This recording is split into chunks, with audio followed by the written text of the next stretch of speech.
So we realized that after we made the video on this and the video on the head, we missed a few minor details that we should have touched on.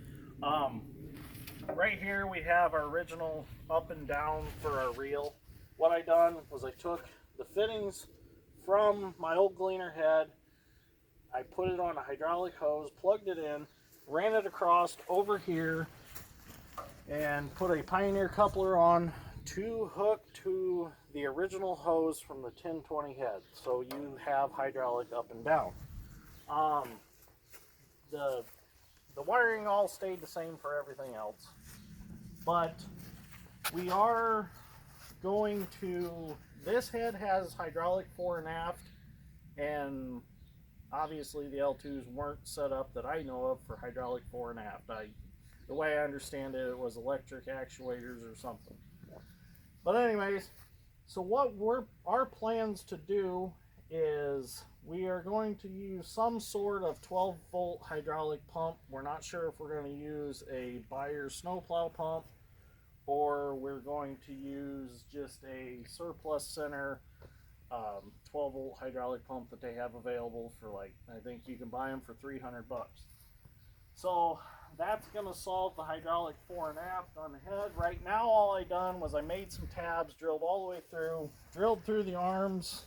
I drilled through this arm, I welded a tab up there, drilled a 1/2 inch hole and dropped a bolt through it. Works out perfect. Got the head where got the reel set where I wanted it, and we've just been running with it. But it is an option that would be nice to have, is the fore and aft.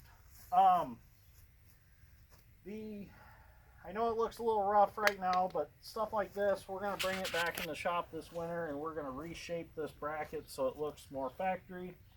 Obviously, it's not going to be factory because IH never planned on putting a head on a Gleaner, obviously.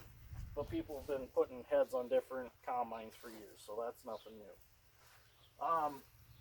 We're also going to put the wire up for the header control and do some other things like that. And I didn't mention that this head also is set up with a potentiometer for the red combines. So if we do need this as a spare head on a red machine, put it on, plug it in, and go. You still have your IH header control. We didn't mess with any of that. So just figured I'd touch on a few things that we missed. The latches for the head, we still need to come up with a way of holding the latch up. What we're going to do is we're going to weld a small tab underneath the faceplate and just put a small pin through it or something of that nature. And I just can't think of anything else, but if anybody's got any questions, like I said, feel free to ask and we'll try to answer anything that we can possibly answer for you.